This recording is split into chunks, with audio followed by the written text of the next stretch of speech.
ಶಂಕಿತ ಉಗ್ರ ಸುಹೇಲ್ ವಿಚಾರಣೆಯನ್ನ ತೀವ್ರಗೊಳಿಸಿದ್ದಾರೆ ಪೊಲೀಸರು. ಹರಿಹರ ಗ್ರಾಮಾಂತರ ಪೊಲೀಸ್ ಠಾಣೆಗೆ ಈಗ ಬಿಗಿ ಬಂದೋಬಸ್ತ್ ಏರ್ಪಡಿಸಲಾಗಿದೆ. ಎನ್ಐಎ ಅಧಿಕಾರಿಗಳಿಂದ ತೀವ್ರ ವಿಚಾರಣೆ ಆಗುವ ಸಾಧ್ಯತೆ ಇದೆ.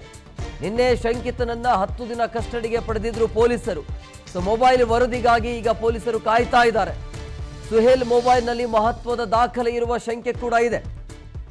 ಹಂಗಾಗಿ ಹುಬ್ಬಳ್ಳಿಯ ವಿಧಿವಿಜ್ಞಾನ ಪ್ರಯೋಗಾಲಯಕ್ಕೆ ಮೊಬೈಲ್ ಈಗ ರವಾನೆ ಆಗಿದೆ. ಇವತ್ತು ಸಂಜೆ ವೇಳೆಗೆ ಮೊಬೈಲ್ ವರದಿ ಬಗ್ಗೆ ಏನೆಲ್ಲ ಇದೆ ಅನ್ನೋದ್ರ ಬಗ್ಗೆ ವರದಿ ಬರುವಂತ ನಿರೀಕ್ಷೆ ಇದೆ. ಸುಹೇಲ್ ಮೊಬೈಲ್ನಲ್ಲಿ ಮಹತ್ವದ ದಾಖಲೆ ಇರುವಂತ ಶಂಕೆ ಇರುವಂತ ಹಿನ್ನೆಲೆಯಲ್ಲಿ ಹುಬ್ಬಳ್ಳಿಯ ವಿಧಿವಿಜ್ಞಾನ ಪ್ರಯೋಗಾಲಯಕ್ಕೆ ಮೊಬೈಲ್ ಅನ್ನ ಕಳುಹಿಸಲಾಗಿದೆ. ಸಂಜೆ ಒಳಗಡೆ ಮೊಬೈಲ್ ವರದಿ ಬರುವಂತಹ ನಿರೀಕ್ಷೆ ಇದೆ.